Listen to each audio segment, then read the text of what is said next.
Falls, and I think it's fantastic that we're here today to talk about this act. 1969, the Stonewall riots began, the gay rights movement that swept across the nation. 2011, I had the proud honor to work with the governor, and New York State became the largest state in the United States to pass marriage equality.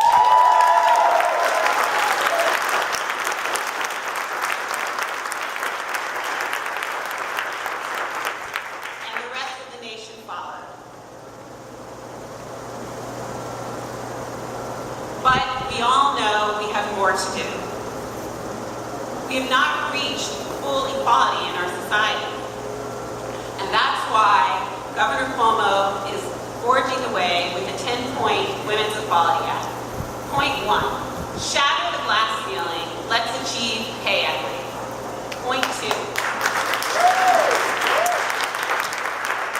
stop sexual harassment. Point 3, remove barriers to remedying discrimination. Point 4, end family status discrimination.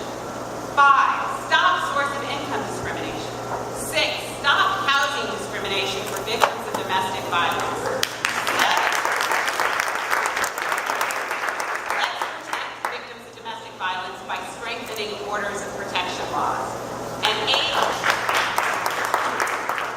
let's strengthen our human trafficking laws. And 9, let's stop pregnancy discrimination. And 10, let's protect the women's freedom of choice.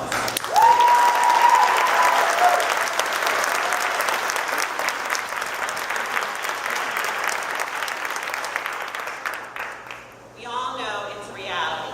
Women do not earn the same as men. It's a fact. Women earn 84% of what men earn.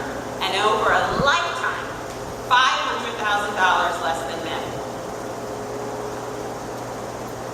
The Women's Equality Act strengthens the law to ensure that women receive the wages they are entitled to for doing the same jobs that men are doing. It's very simple. We're doing the same work, the same job, same experience, same skill set. We should be paid the same. 2, there is no place for sexual harassment in the workplace. Women file the vast majority of sexual harassment complaints. However, women who work for employers with fewer than 4 employees can't file complaints because the law is only for 4 or greater. The interesting fact is 60% of all businesses have fewer than 4 employees. So what will the Women's Equality Act do? Ban sexual harassment in all workplaces. We have zero tolerance for sexual harassment. 3, let's remove barriers to remedying discrimination. In sex-based employment discrimination cases, 77% are filed by women. Victims cannot recover attorney's fees if they prevail, and obviously this creates a disincentive to file a lawsuit. You can't find a lawyer, or you can't afford to pay one, and you don't have an opportunity to perhaps recover attorney's fees. We're going to ensure that women are made whole if they are discriminated against by providing attorney's fees to women who prevail in sex-based employment discrimination cases. In family status discrimination, it's a fact women with children are less likely to be hired and promoted. There is an undercurrent that the person will not work as hard, or their children may perhaps get in the way of them doing the job that's needed. I like to remind people on this point that women are responsible for both men and women. Because as far as I know, there's only one way to have a baby, and that's a woman has to do it. So the Women's Equality Act will prohibit employers from denying work or promotions based solely on whether the individual has children. Stop source of income discrimination. What does that mean? Well, female-headed households in New York account for the vast majority of those who receive Section 8 vouchers, which are vouchers which enable them to pay for housing in our state. And under current law, a landlord can simply refuse to accommodate the person, even though they're capable of paying for the apartment. So what we want to do is stop unlawful source of income, aiding women who receive this type of assistance in finding safe and decent housing for their families. We must stop housing discrimination for victims of domestic violence. 85% of all victims of domestic violence are women. About 1 in 4 will experience intimate partner violence in their lifetime. However, our current law doesn't protect victims of domestic violence from discrimination in housing. Our Women's Equality Act prohibits landlords from discriminating against victims of domestic violence. We're also going to protect victims of domestic violence by strengthening orders of protection. It's a difficult thing to pursue an order of protection.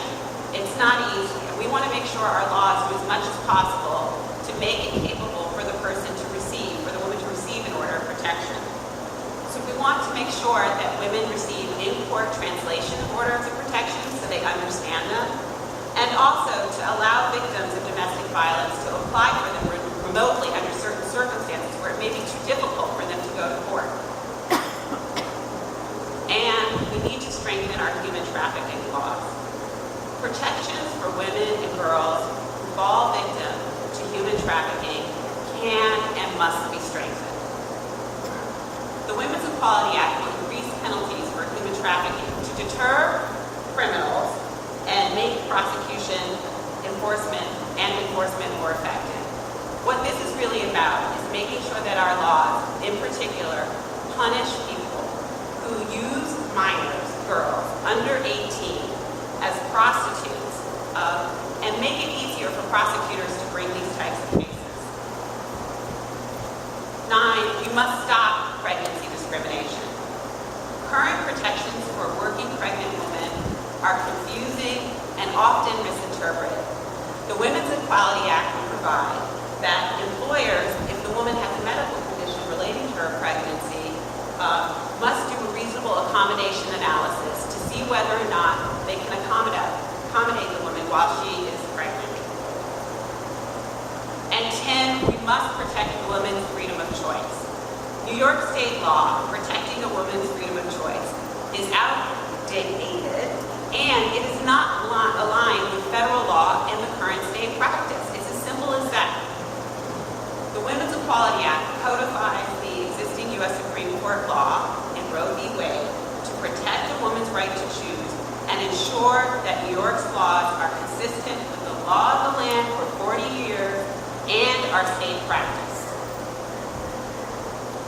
For too long, New York's laws have not protected women's rights.